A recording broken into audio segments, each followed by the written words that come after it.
Happy Monday. It's another beautiful day where we get to connect here on Let's Grab Coffee on WYXR 91.7 FM. I'm SunAh, and every Monday morning I'm joined by experts from across the country who are investigating our most pressing social issues and common curiosities. Over the next hour, you'll learn about their inspirations, motivations, and of course, what they know about the world around us. So grab that cup of coffee and get ready for a fun and insightful conversation. Over the past several years, we've seen more attention given to the importance of racial representation for historically marginalized, misrepresented, or underrepresented populations. Within the Asian American community, and particularly within the Korean American community, we've seen some great new films. So I'm thinking about last year's Minari, also thinking about this year's highly anticipated Shang-Chi and Legend of Ten Rings, and Netflix Squid Game, which continues to bring Korean pop culture to American audiences. Now, just a couple weeks ago, Blue Bayou was released in theaters across the US, a story about a Korean adoptee who is facing deportation. This movie drew immediate criticism from Korean adoptees, raising questions about representation and appropriation within communities. Justin Chan, the movie's director and lead actor, is Korean American, but not adopted. To talk more about representation, appropriation, and Korean adoption, today I have joining me Katelyn Hemmeke. Katelyn was born in Seoul, South Korea, and raised in Michigan. She is a two-time Fulbright Award recipient and holds an MA in English from the University of Nebraska-Lincoln, where she studied birth, family search, and trauma in adoptee memoirs. She now lives in Milwaukee and works for the HANA Center, a nonprofit organization in Chicago that serves and organizes Korean and multi-ethnic immigrant populations. Good morning, Katelyn. Welcome. Good morning. Thank you so much for having me today. Yes, I am so glad that you said yes to this interview. So listeners, you should know that Katelyn and I know each other. We're both Korean adoptees. We're involved in the Korean adoptee community, and that's how we originally connected several years ago at this point. Yeah. Yes. And so as soon as I saw Blue Bayou, and also Katelyn's initial kind of reactions to the film, I was like, oh, we have to talk about this. And I knew, Katelyn, that you would have a lot of insights just based on your expertise, not just, our lived experiences as adoptees, but on your expertise, and then also with the work that you're currently doing. Yeah. Thank you so much. Yes. Yeah, I'll start by saying I'm certainly not the only, obviously, there are many experts out there who, create not only Korean adoptee scholars, but, just adoptee scholars in general who could have easily been consulted on this film and they were not. So yeah, I'll start with that. Yes. Okay. So let's kind of give our listeners just a little bit more about what the movie is about. I know I just gave kind of like that 1-sentence summary, but just a little bit more in case folks haven't seen it. And let me just preface this too by saying, for Memphis listeners, this film came out 2 weeks ago and is no longer showing in Memphis, which I knew that it was going to quickly show up and leave just based on our own population here, very small Asian American population. So I knew this wasn't, or maybe wasn't thought of as the audience for the movie, which we can also talk more about who is the intended audience and how that might impact people who see it. But would you just give us kind of like a summary of what this movie is about? Yeah, so it's interesting that you say that, actually, because I noticed, or at least when the movie first came out, I was looking to see if it was showing in Milwaukee or even anywhere close to Milwaukee, and it was not. Wow. So I didn't check if it showed up later, but at least in the first few days of its release, it was not playing in this area. So yeah, Blue Bayou is a film about a Korean American adoptee. The character's name is Antonio in the film, and it's set in Louisiana, and he is married to a white American woman who has a daughter from a previous relationship. So Antonio is a stepfather to this young daughter. his wife is pregnant with another baby on the way. And Antonio ends up learning that he is not a US citizen, and he faces deportation after a scuffle with the police, the local police. So yeah, the movie is about Antonio, facing these deportation proceedings and trying to appeal his case, and trying to find a way to stay with his family. Mm-hmm. Absolutely. Now, for you, as you heard about this movie, what were your initial reactions? Maybe when you saw the trailer, just heard that this was coming to theaters soon. Yeah, so when I first saw the trailer, which I guess I couldn't tell you exactly how long ago that was, but my initial reaction was definitely one of apprehension. Just because it was pretty clear from the beginning. I mean, it was advertised from the start as being written, directed, and starring Justin Chun, who is not an adoptee. It was not apparent if there were any adoptees involved in the production to any degree. So that immediately had me feeling pretty apprehensive about, how accurately could it really portray the adoptee experience, and to what intent. The other thing that was clear just from the trailer, I mean, the trailer was very dramatic. It was marketed from the beginning as, this like heartbreaking story of who gets to be American. And I don't know, that, not great feelings, from the beginning. So yeah, I went into it with low expectations, I'll say.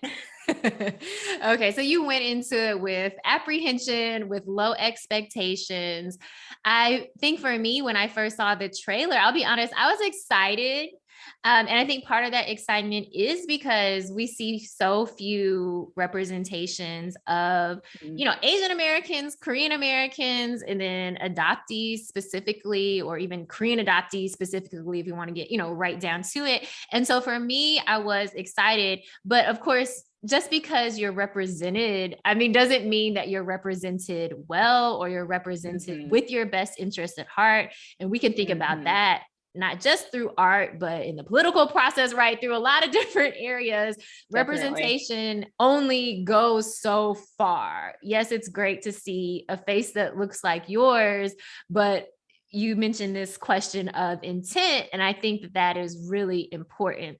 So let's just get into some of your initial reactions after seeing the film. Now, did you just go to the theater and see this, or was it like part of, were there special adoptee screenings? Were there special Korean American screenings?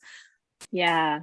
So I got to see the film in Chicago because the organization that I work for, the HANA Center, was invited to attend. And it was, we just got a cold email from some kind of marketing firm. Our executive director and some other folks, in our HANA Center is part of a national network. So they had already seen the film, I think. Perhaps because of, I'm not totally clear on this. I think it was maybe to do with Adoptees for Justice, because we have board members for Adoptees for Justice. But so, I at least the HANA folks thought that was probably why we got invited. It might not have necessarily been that they were like, we're looking for a Korean American organization to reach out to. They suspected it was probably more because of the previous connection. But so this marketing group reached out, offering, tickets to an advanced screening. The email didn't say much. It was just, a synopsis of the film, the details of the screening.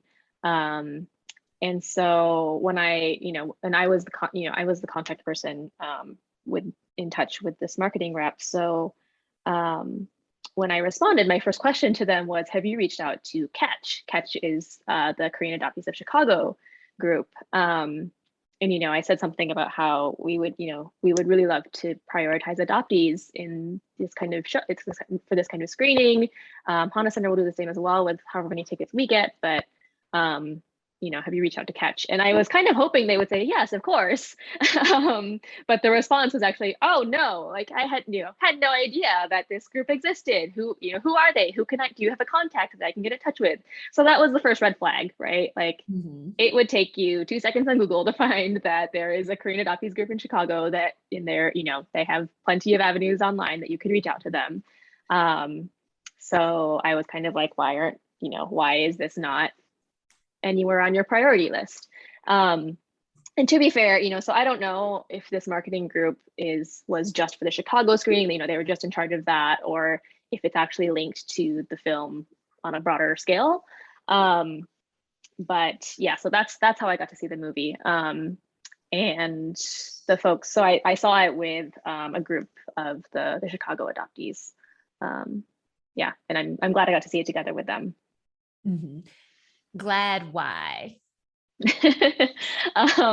Glad because we had, we debriefed afterwards, and basically just expressed our rage to each other. Yeah, I'm trying to even think of how to describe how I was feeling after. And so another interesting thing about that screening, I don't know who else was explicitly invited to that screening, but what I did notice was that the audience appeared to be majority white, so presumably majority non-adopted people. We did see some other Asian folks there. My friend and I ran into another like Asian, like not Korean, but Asian adoptee in the popcorn line. So, I'm not totally sure, how that word got around or who all was invited. But so being in a fairly full theater of mostly, non-adopted white people, it was very interesting to hear their reactions just like throughout the movie, like the moments where they would gasp or you could hear people like kind of sob or or sometimes even laughter, like the points where they laughed. I wish I could give you a specific example, but there were all I remember is that there were moments when I would hear people in the audience, I just wanted to turn around and be like, excuse me. Right. So yeah, and there were several people in the group of adoptees there who have been involved in adoptee advocacy work for a really long time, a couple of adoptee scholars, and so we were immediately critical of the film for a lot of different reasons, which I'm sure we'll get into, and but also folks who have been doing the work for adoptee citizenship, trying to push the Adoptee Citizenship Act, they were immediately just like, this is so clearly Adam Krapser's story, like it is very obvious, and to our knowledge, he was not consulted. He did not give his permission for this film to be made about his life. And so, I don't know Adam personally. Of course, he came to my mind when I saw the trailer too. It's like, oh, that's, wonder if this was inspired by Adam. Right. And, not that Adam is the only like deported adoptee, but there are just a lot of specific details in the movie that are, the same as Adam's life. So it's like too much to be coincidence, it seems. Yeah, let me just hop in here. So for listeners, if you're not aware, Adam Krapser is a Korean adoptee who has been deported. And when we think about kind of mainstream media attention to adoptee deportations, especially more recently, Adam's case or his story is really the one that would come to mind. So in 2015, the New York Times Magazine ran a story about his, quote, bizarre deportation odyssey. That was the headline. And then, several other news sites picked up on that story and kind of followed his case until he was eventually deported at the end of that year. And so for folks who had never heard about adoptee deportations or never thought about it, this would have been the case that would have brought that to your attention. There really hasn't been any big mainstream kind of attention to any other adoptee's case really since then. And there was a lot of organizing around his case specifically, and then broader adoptee citizenship rights advocacy kind of around, being spurred by his particular case. So that's why I think part of this is so important. Katelyn, as you mentioned, like thinking about, okay, I see this trailer, I'm automatically thinking about Adam. I'm watching the movie, I'm thinking about Adam, right? Because this is the case that, would have spurred kind of someone's interest, but also shock and outrage, in the last handful of years. Yeah, exactly. And, it's hard for me to speak from, an unbiased perspective, having known about Adam's case and like the issue of adoptee citizenship for such a long time. But it's pretty clear, if you just look at like the comments on social media on like the trailer and things like that, not that like Facebook comments are a super reliable source of like information, but just, looking, just kind of trying, I was, curious to kind of see how like a quote unquote general audience was reacting to this media. Yeah. And some of the comments, I mean, things like, I only want to see it if it has a happy ending, was one of the comments. Another one said, wow, love movies like this. I plan on seeing this. It's like, movies like what? This? Movies like what? Like, what does that mean? You realize it looks like a horrible circumstance. Like it's not a happy story. It's a horrible circumstance, right? Or another comment was what said, looks like a good movie, characters you care about. Don't forget to bring your Kleenex. And the part that, caught me there was characters you care about. So, to a general viewer, particularly a non-adopted white viewer, it's just a character. And one of the main criticisms that, adoptees have been voicing against the film is how stark of a lack of any push for meaningful action is being taken by Justin Chun, by anybody else involved in the film, by the film's, kind of like online presence as a whole. So, at the end of the film, they, and you'll have seen this too, right? They flashed the faces of several adoptees who have either been deported or are facing or at risk of deportation, their names and their dates of their adoption, and if they were deported, the date that they were deported, kind of like an obituary almost, except about deportation. Yeah. And then, it flashes some statistics about how there are, this many thousand adoptees without citizenship. But it doesn't bring any attention to the fact that there is a piece of legislation in Congress at this very moment, thanks to the work of adoptee advocacy groups, who have been fighting for this for years, and due to their hard work, that bill is the closest to passing it's ever been, and there's no mention of that, and there was also no mention of it in any of Justin Chun's earlier interviews about the movie as the movie was being released, other than if the journalist inserted information about the Adoptee Citizenship Act. Justin never brought it up himself. And so, yeah, it's like without, so Justin's response in his interviews has been things like, well, I'm not a political artist. I'm not a very political person. I just don't have that much political knowledge. But, it's like without even acknowledging that that's the work that adoptees are doing, even if you feel like you can't say that you explicitly support it yourself, because you quote unquote don't want to be political. Without that direction, that's how these audiences are going to see this as nothing more than a character, as nothing more than a dramatic story that they cry their eyes out at the movie theater and then they're going to forget about it. Yeah. You bring up a good point, because not only is it like, oh, this is just this dramatic character that I can kind of relate to for this 2-hour period and then kind of go back to regular life, but also this idea of like, this is just the way it is. Like that this might happen, right? Which the end of the movie does confirm, like, this is real. This is not just, a dramatic depiction. This is happening to real people, but also leaving with this kind of like, but that's just kind of the way, it is. There's thousands of folks who could be deported. Sucks, doesn't it? Like, Right, exactly. Like, oh, it's terrible. The end. And so there's something about whether, when people say, oh, I'm not political.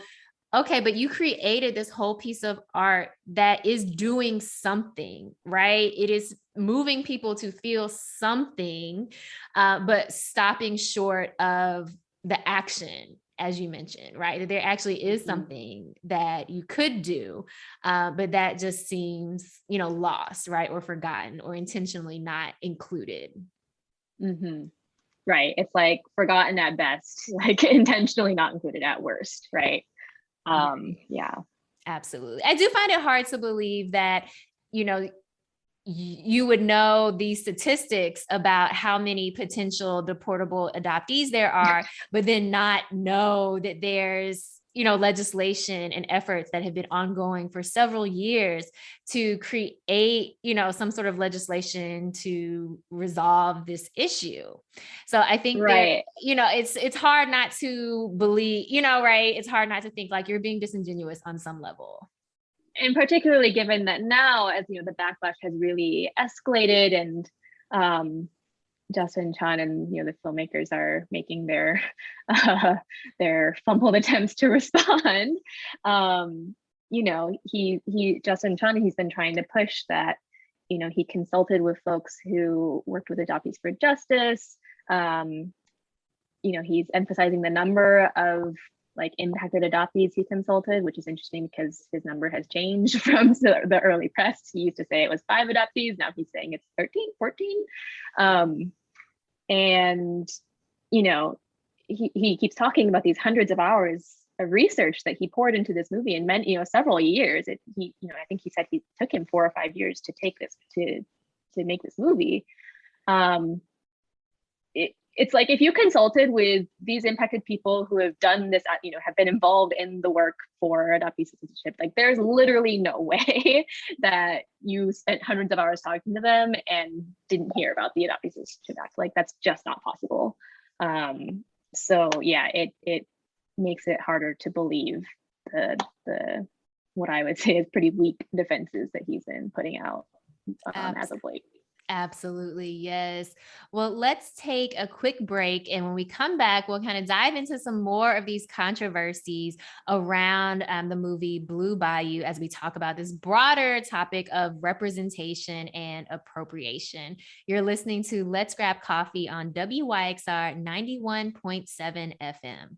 We're here on Let's Grab Coffee on WYXR 91.7 FM and always available on WYXR.org as well. I'm SunAh, and I'm here with Katelyn Hemmeke, an adoption researcher, and we have been talking about Blue Bayou, Justin Chan's latest film that follows a story of Antonio LeBlanc, a Korean adoptee who's facing deportation. And this story mirrors real-life stories of adoptees who have been deported, particularly Adam Crapser. And we've been talking about some of the controversies around this film. So one being this mirroring of a real life person's story, and even saying story, makes it seem, too much of kind of like a fictional account, but his real life experiences that people are going through.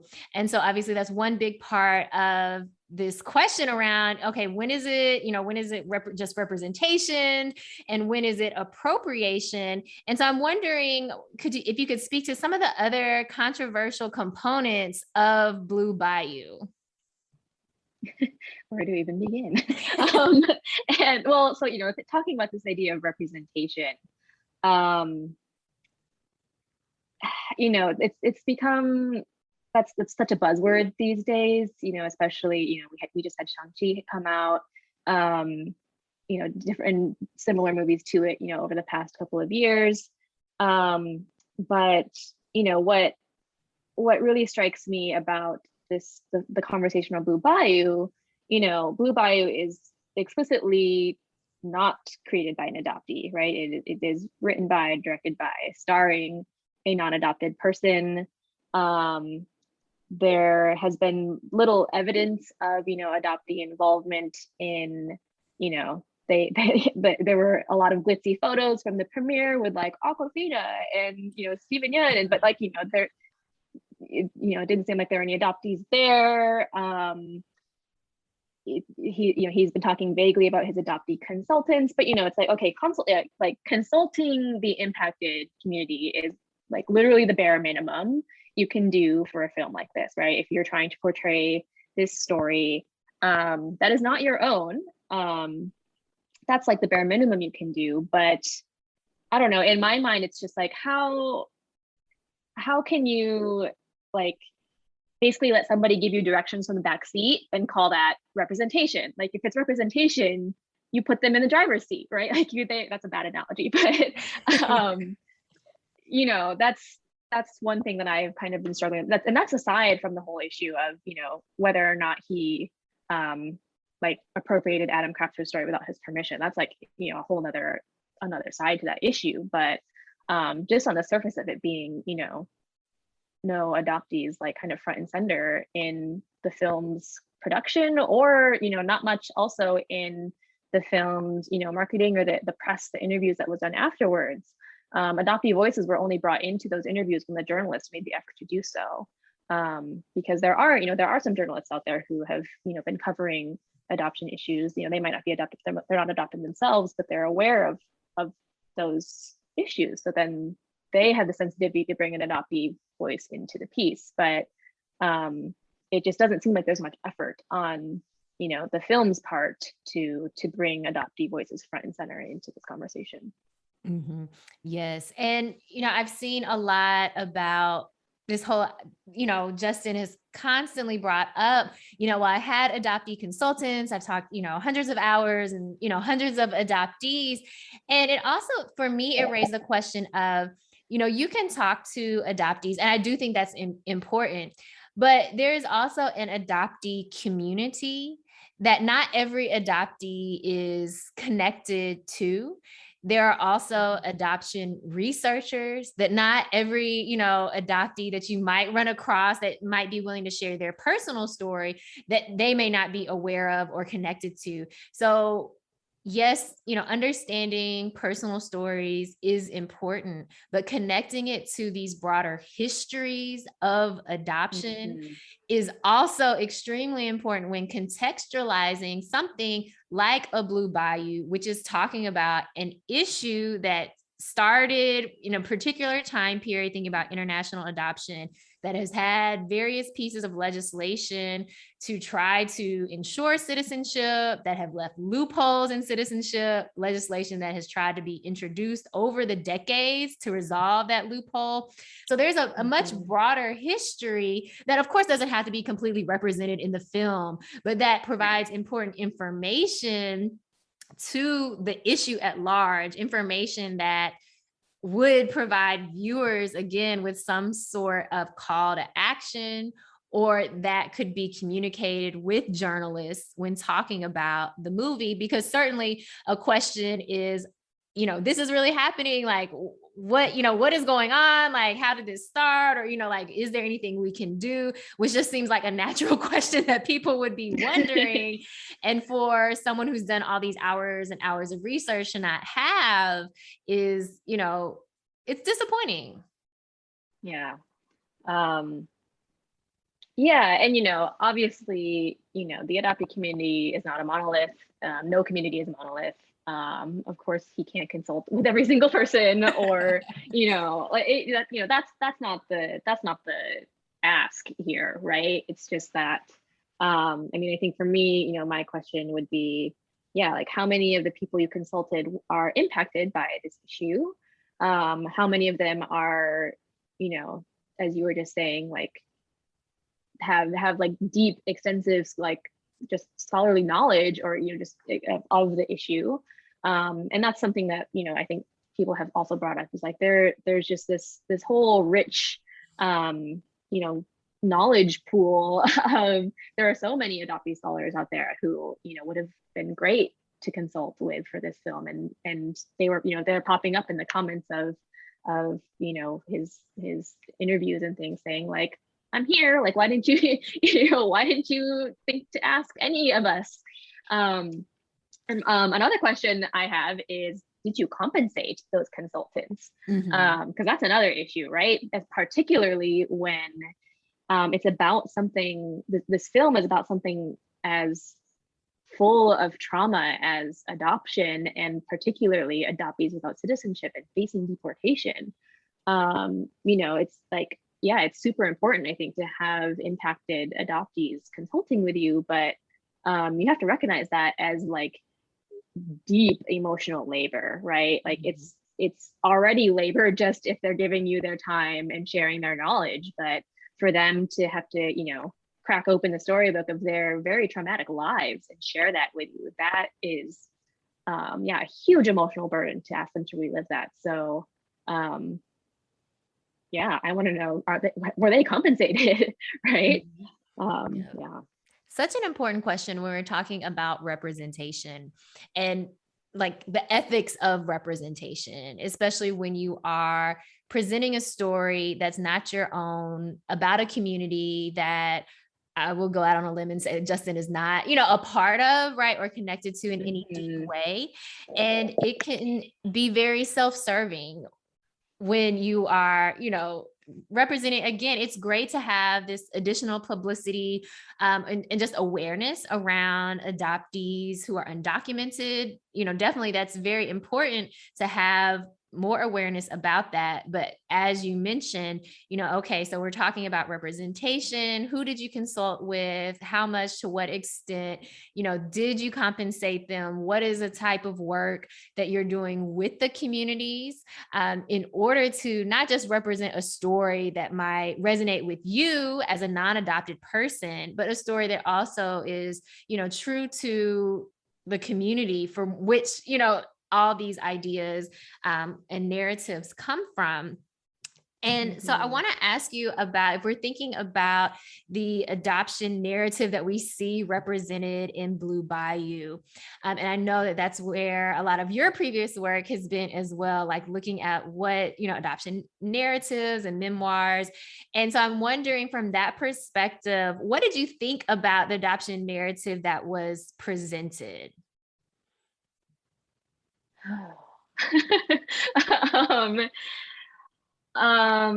Gosh, I mean, the easiest way I can sum it up, I think, is that I walked out of that movie theater thinking like, yep, that was total adoptee trauma porn. It's an adoptee's traumatic life experience told through the lens of a non-adopted person, and in my, to my perspective at least, clearly targeted at a non-adopted audience. And the story is told in a way, again, for them to just to bawl their eyes out and pat themselves on the back for being so sympathetic toward those poor adoptees, without asking them to actually critically engage with the many flaws in the adoption system that cause, that leads to cases of deportation like this, without asking them to question, how do people get adopted in the first place? There's a birth mother, trope in the film that I found highly problematic. And yeah, it just, to me, it seemed so clear that this movie was not made by us and not made for us either. And we can get more into the details of that. I don't know, it's like spoiler alert, maybe, but it doesn't have to come out. But yeah, that was the main thought that was like kind of pounding in my head after I walked out of the theater. Mm-hmm. And you mentioned, the birth mother trope that's in the movie. Can you speak more about that?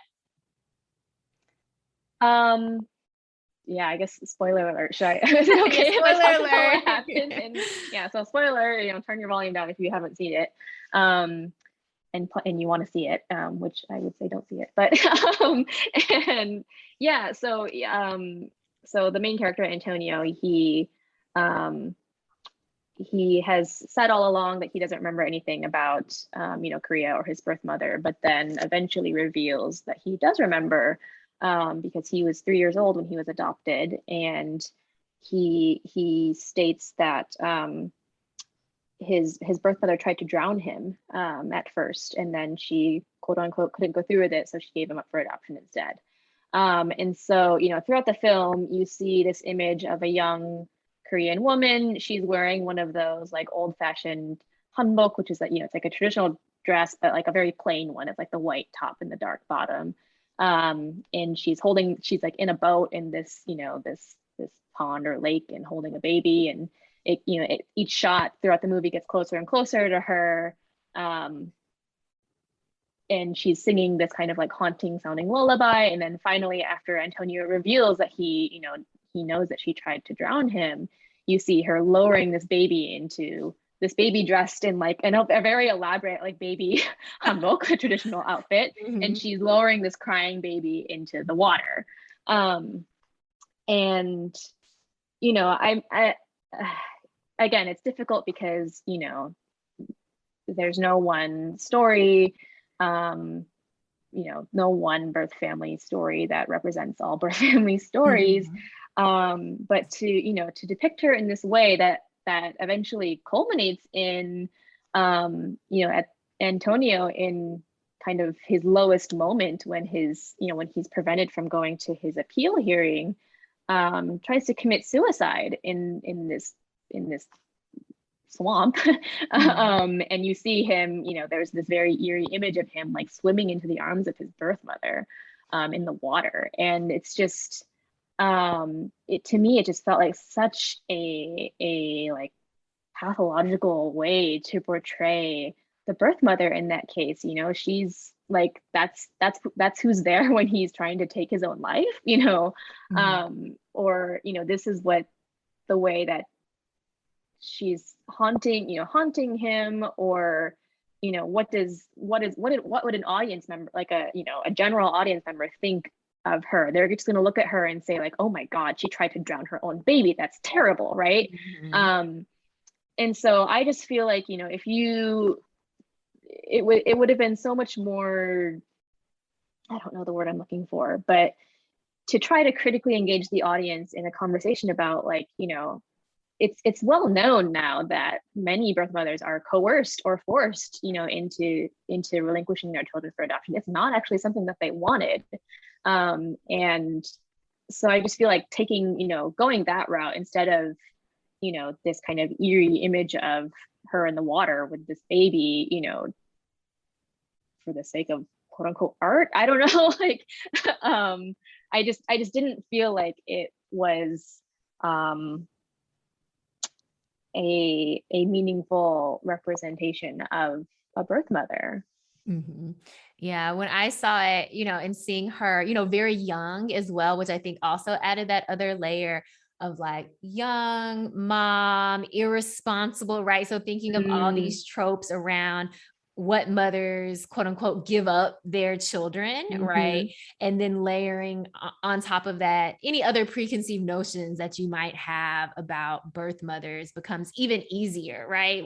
When seeing this. Right. And so definitely that birth mother trope, very strong, as well as I think adoptee abandonment issues, adoptee relationships as well, mm-hmm. Very much coming through in this film.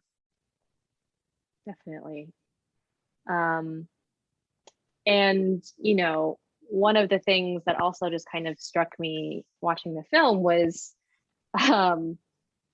the emphasis on white tears throughout the whole film, which on one hand is, kind of accurate to real life, but also if if that's what you choose to focus on, or if that's kind of the lens through which you're asking your audience to feel sympathetic for what's happening, then that just really shows who your intended audience really is. So things like, when Antonio reveals that his adoptive parents were abusive, and that's why he doesn't want to go back to them to ask them to attend his hearing, his wife just like crying and, like, I didn't know you did, like, why didn't you tell me? Why, like, you never told me? Even down to, another highly problematic storyline of the cop, his wife's ex-partner, who we are eventually supposed to like in the end, question mark, because he just doesn't want his daughter, the main character's stepdaughter, to leave the country if he's deported. So, casting him as like a sympathetic character, and us, the audience is supposed to interpret him as being like ultimately a good guy because he's, quote unquote, doing the right thing. And even honestly, that daughter, I forget her name in the movie, Jessie. Having her being the focal point at the end of the last scene, screaming, "I choose you," like, don't go, I choose you. Like, of course, like this, like, however old she's supposed to be, this little girl, like, crying her eyes out for her dad. Like, yeah, that's gonna make your audience cry. But it's putting the spotlight on her and her pain, and not on the adoptee facing deportation. And not that her pain isn't something we should care about, but again, it's just a question of who are you focusing on, and who do you want your audience to focus on, and what does that say about who you think your audience is and what they're interested in, and why they're ultimately watching the movie. Yes, I think all these points you bring up, it's very clear that this movie was not intended for an adoptee audience. And for a lot of the reasons that you mentioned, right? Thinking about what are the kind of storytelling devices that are used in this movie to appeal to a very specific type of audience, to engender those feelings of, of sympathy, and really to move people on a very emotional journey indeed. But at what cost, I think is the question. At what cost does that happen?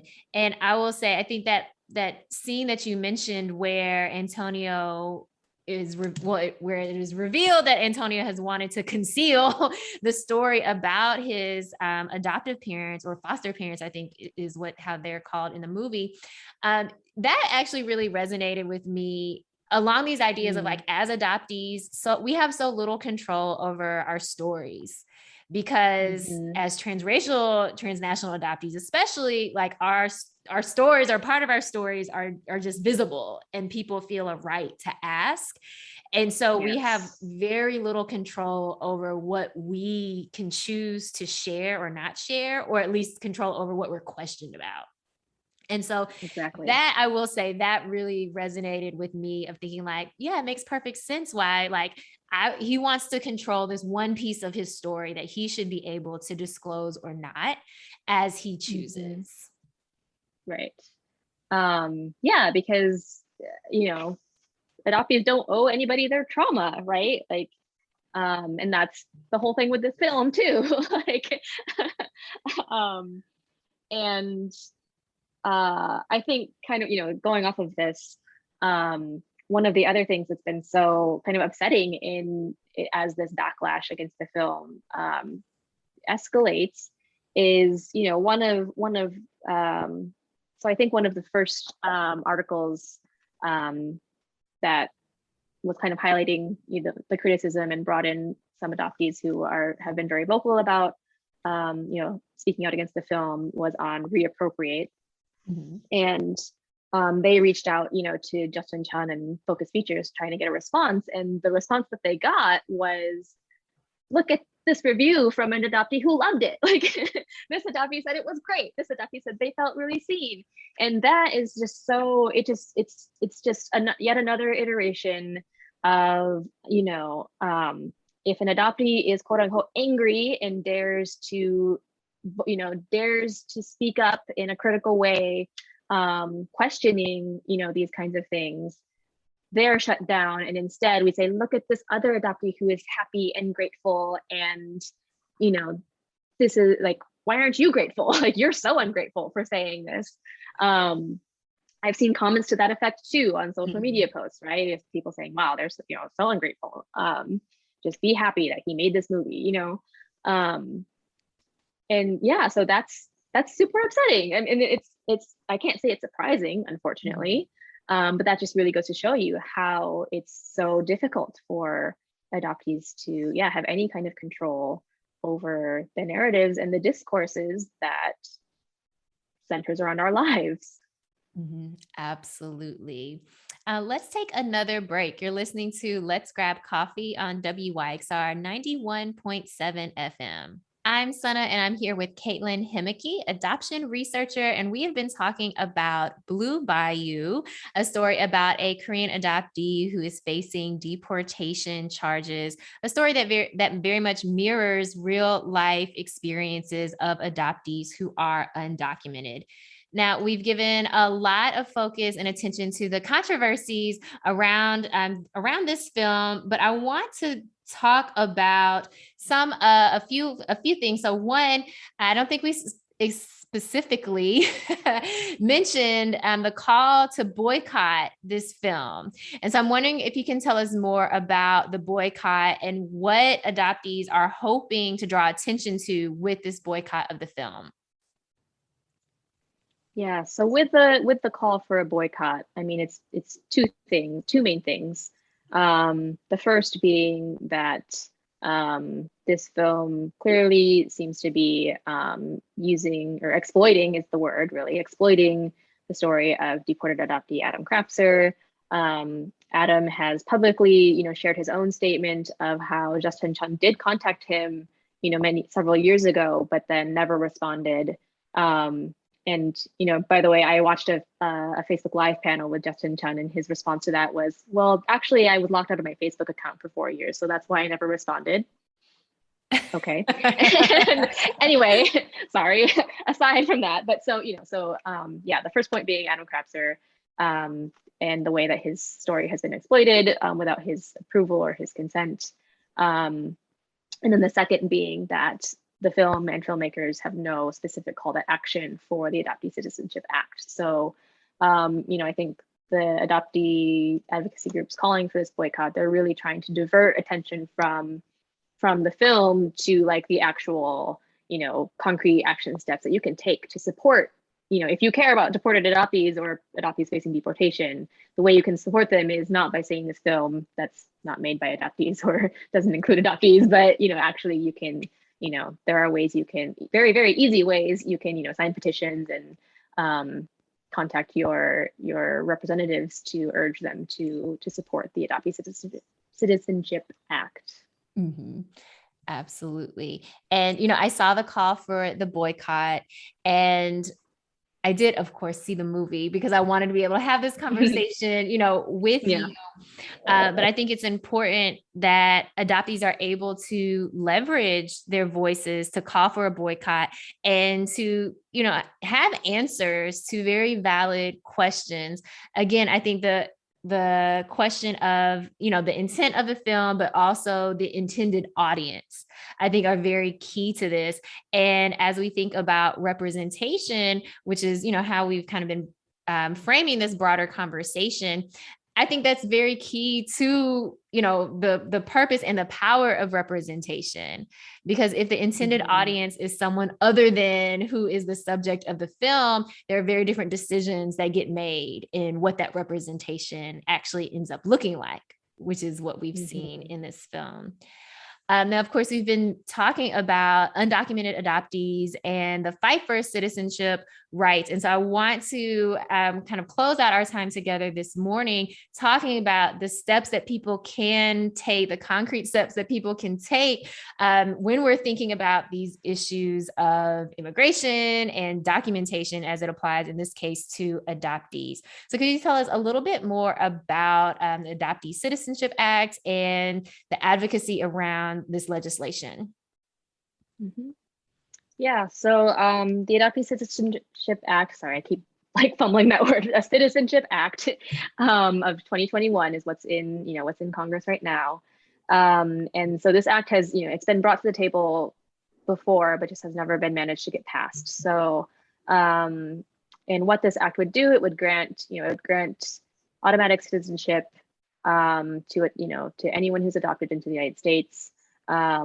And the goal is also, so one of the key points from the advocacy groups, I would say, is to make sure that it's a quote unquote clean version of the bill gets through. So we want, citizenship for all intra-country adoptees, as well as a path for deported adoptees to come back, regardless of, any criminal record or past history of things like that.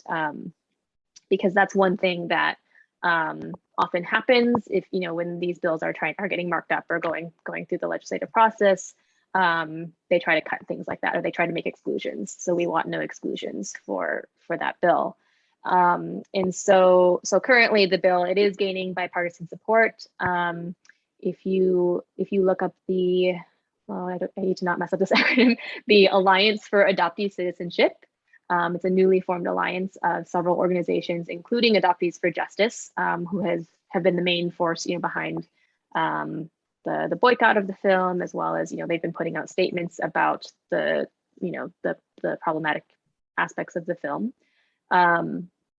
So if you search either of those two organizations, Adoptees for Justice or the Alliance for Adoptee Citizenship, they have petitions you can sign. They have forms on their websites that, it takes maybe like 1 minute tops to fill out. You just put in your information and it will automatically send an email to your representatives, urging them to support the ACA, as it's known, the Adoptee Citizenship Act. So that's the goal right now, is just to get as much support in, as many reps on board as possible so that it can get passed within this year. Mm-hmm. And is there any estimate of how many adoptees that this legislation would potentially, that's the word I was looking for, potentially impact? Yeah, so this is tricky because I think, there's no good way to know exactly how many adoptees don't have citizenship. I think the number that gets tossed around is anywhere between like 35, 40,000. And in particular, among those, I think it's the Korean government actually that estimates that it's about 18,000 of those are Korean adoptees. So it's, many thousands that we're talking about here. Yes, absolutely. And just one more time, could you share with our audience the organizations that they could look into for more information about the Adoptee Citizenship Act, and also for ways that they could get involved?